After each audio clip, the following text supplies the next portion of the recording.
അപ്പോളേ നമുക്കൊരു ചിക്കൻ ബിരിയാണി ഉണ്ടാക്കിയാലോ? ഈ ബിരിയാണിന്റെ പ്രത്യേകത എന്താണെന്നറിയോ? ഫുഡ് ഉണ്ടാക്കാനൊക്കെ പഠിച്ചു വരുന്ന ആൾക്കാരില്ലേ, അവർക്ക് വരെ നല്ല എളുപ്പത്തിൽ ഉണ്ടാക്കാം, പ്രത്യേകിച്ച് ഹോസ്റ്റലിലുള്ള ആൾക്കാർക്കൊക്കെ കേട്ടോ. അപ്പൊ നമുക്ക് നിങ്ങൾ തുടങ്ങാം.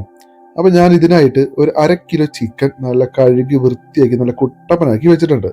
നമുക്കിതിലേക്ക് 1 ടീസ്പൂൺ മുളക് പൊടി, 1 ടീസ്പൂൺ മല്ലിപ്പൊടി, പിന്നെ കുറച്ച് ഗരം മസാല, പിന്നെ കുറച്ച് കുരുമുളക് പൊടി,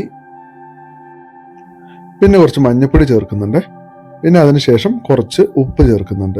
എല്ലാം നമ്മുടെ ആവശ്യത്തിനനുസരിച്ച് ചേർക്കാം കേട്ടോ. പിന്നെ കുറച്ച് തൈരും കൂടെ ചേർക്കുന്നുണ്ട്. എല്ലാം കൂടെ ചേർത്ത് നല്ലോണം മിക്സ് ആക്കി വെച്ചിട്ടുണ്ട്. ഇത് നമുക്ക് ഓവർനൈറ്റ് ഫ്രിഡ്ജിൽ വെക്കുകയാണെങ്കിൽ അടിപൊളിയായിരിക്കും കേട്ടോ. മസാലയൊക്കെ പിടിച്ച് നല്ല കുട്ടപ്പനായിരിക്കും. പിന്നെ നമുക്ക് ഇതിലേക്ക് ആവശ്യമായിട്ടേ ഒരു 4 സവാള, 2 തക്കാളി, ഒരു 5-6 അല്ലി വെളുത്തുള്ളി, പിന്നെ ഒരു 4 പച്ചമുളക്, പിന്നെ ഒരു കഷ്ണം ഇഞ്ചി. ഇതെല്ലാം ഈ ഒരു പരുവത്തിൽ നമുക്ക് സ്ലൈസ് ചെയ്തെടുക്കണം കേട്ടോ. ഇഞ്ചി, വെളുത്തുള്ളി, പച്ചമുളക് ചതച്ചെടുത്താൽ മതി. അത് നമുക്ക് പേസ്റ്റ് രൂപത്തിലാക്കേണ്ട ആവശ്യമില്ല കേട്ടോ. ബാക്കിയെല്ലാം സ്ലൈസ് ആക്കിയാൽ മതി. അപ്പൊ ഞാനൊരു 5 ലിറ്ററിന്റെ കുക്കറാണ് എടുത്തിരിക്കുന്നത്. അതിലേക്ക് ഞാൻ 1 ടീസ്പൂൺ നെയ്യും അതേപോലെ തന്നെ ഓയിലും കൂടെ ഞാൻ ചേർത്തിട്ടുണ്ട് കേട്ടോ. രണ്ടും ഒരേ സെയിം അളവിൽ മിക്സ് ആക്കിയിരിക്കുകയാണ്. അപ്പൊ ഇതൊന്ന് ചൂടായതിനു ശേഷം ഇനി കുറച്ച് സ്പൈസസ് ചേർക്കാം കേട്ടോ. അതിനായിട്ട് പട്ട, ഏലക്ക, ഗ്രാമ്പു ഇതെടുത്തിട്ടുണ്ട് ഞാനേ. കുറച്ച് മതി കേട്ടോ. എടുത്ത് നമുക്ക് ആ ഇട്ടേക്കുന്ന ഓയിലിലേക്ക് നമുക്കൊന്ന് ജസ്റ്റ് ഒന്ന് ഇളക്കിയെടുക്കാം. ഒന്ന് ചൂടായാൽ മതി. ഒരു 10-15 സെക്കൻഡ് ഒക്കെ മതിയാവും കേട്ടോ. ഒരുപാട് ആവശ്യമൊന്നുമില്ല. ജസ്റ്റ് ഒന്ന് മൂത്ത് വന്നാൽ മതി. അതിലേക്ക് നമ്മൾ നേരത്തെ അരിഞ്ഞു വെച്ച സവാള ഉണ്ടല്ലോ, സവാള നമുക്ക് ചേർക്കാം. സവാള ചേർക്കുമ്പോൾ ഒരു ലേശം ഉപ്പും കൂടെ ഇട്ടുകയാണെങ്കിൽ പെട്ടെന്ന് വഴറ്റി കിട്ടും. അപ്പം നമുക്ക് ഇതൊരു ഏകദേശം ഒരു ഡാർക്ക് ബ്രൗൺ കളർ ആവുന്നവരെ, ഒത്തിരി ഫ്രൈ ഒന്നും ആവേണ്ട ആവശ്യമില്ല. ഡാർക്ക് ബ്രൗൺ കളർ ആവുന്നവരെ നമുക്ക് നല്ല രീതിയിൽ ഒന്ന് വഴറ്റിയെടുക്കാം.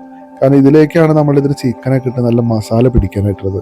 അപ്പോൾ അതുകൊണ്ട് തന്നെ നല്ല അത്യാവശ്യം നല്ല രീതിയിൽ ഇപ്പം ഈ കാണുന്ന ഒരു പരിവുണ്ടല്ലോ, ഈ ഒരു പരിവ് വരെ നമുക്ക് നല്ല രീതിയിൽ വഴറ്റിയെടുക്കാം. അതിലേക്ക് നമ്മൾ നേരത്തെ ചതച്ച് വെച്ച ഇഞ്ചി, വെളുത്തുള്ളി, പച്ചമുളക്, അതുപോലെ തക്കാളി എല്ലാം ചേർത്ത് ഒന്ന് നമുക്ക് ഇളക്കിയെടുക്കാം. ഇതൊന്നും അധികം നേരം കുക്കാവേണ്ട ആവശ്യമില്ല കേട്ടോ. നമുക്ക് ആ പച്ചമണമൊക്കെ ഒന്ന് മാറി വരുന്നവരെ ജസ്റ്റ് ഒന്ന് നമുക്കൊന്ന് കുക്ക് ചെയ്ത് എടുത്താൽ മതി. അതിനുശേഷം നമ്മൾ നേരത്തെ മിക്സ് ആക്കി വെച്ച ചിക്കൻ ഉണ്ടല്ലോ, അത് നമുക്ക് ഇട്ട് നമുക്കൊരു 1-2 മിനിറ്റ് ആ മസാലയായിട്ട് നല്ലോണം ഒന്ന് ചേർന്ന് വരാൻ വേണ്ടി നമുക്ക് നല്ലോണം ഇളക്കി കൊടുക്കാം. അപ്പോൾ ഫ്ലെയിമൊക്കെ നല്ല ഹൈ ഫ്ലെയിമിൽ തന്നെ വെച്ചോളൂ, കുഴപ്പമില്ല. നല്ലോണം മിക്സ് ആക്കി എടുത്തതിന് ശേഷം നമുക്കതിലേക്ക് 1 കപ്പ് വെള്ളം. ഈ വെള്ളം എന്ന് പറയുന്നത് നമ്മൾ അരി എത്ര എടുത്തോ അതേ അളവിൽ നമ്മൾ കറക്റ്റ് അളവിൽ വെള്ളം ഒഴിക്കണം കേട്ടോ. ഇപ്പം അരി ഞാൻ 2.5 ഗ്ലാസ് എടുത്തു, അപ്പോൾ 2.5 ഗ്ലാസ് വെള്ളം എടുത്തിട്ടുണ്ട്. അതിലേക്ക് ഞാൻ കുറച്ച് നാരങ്ങ സ്ലൈസ് ചെയ്തിട്ടുണ്ട്. അതേപോലെ തന്നെ നമുക്ക് മല്ലിച്ചപ്പ്, പുതിന ഇത് കുറച്ച് ഇട്ടിട്ടുണ്ട് കേട്ടോ. ഇതൊന്ന് ജസ്റ്റ് ഇളക്കിയതിന് ശേഷം നമുക്ക് നമ്മുടെ അരി ഞാൻ നേരത്തെ കഴുകി വെച്ചിട്ടുണ്ടായിരുന്നു. അരി നമുക്ക് എടുക്കാം. നമുക്ക് ഏത് അരിയോട് എടുക്കാം കേട്ടോ. അപ്പോൾ അരി എടുത്തതിന് ശേഷം നമുക്കതൊന്ന് മിക്സാക്കി, എന്നിട്ട് ഒരുപാട് ഇളക്കി താഴത്തേക്ക് ആക്കേണ്ടെന്ന് ആവശ്യമില്ല കേട്ടോ. മുകളിൽ ആ ഒരു അരി ഒന്ന് നമുക്ക് ഫ്ലാറ്റാക്കി പരത്തി വെക്കാം. അതിനുശേഷം നമുക്ക് കുക്കർ മൂടി വെച്ച് അടയ്ക്കാം. ഒരു വിസിൽ വന്നു കഴിഞ്ഞാൽ ഓഫാക്കുക. ഓഫാക്കി ഒരു 20 മിനിറ്റ് നേരം അങ്ങനെ വെച്ച് തുറന്നു കഴിഞ്ഞാൽ നമ്മളുടെ കുക്കർ ബിരിയാണി സെറ്റാണ്. ഇതെല്ലാവർക്കും ഉണ്ടാക്കാം കേട്ടോ. വളരെ എളുപ്പത്തിൽ ഉണ്ടാക്കാവുന്ന ഒരു ഐറ്റമാണിത്.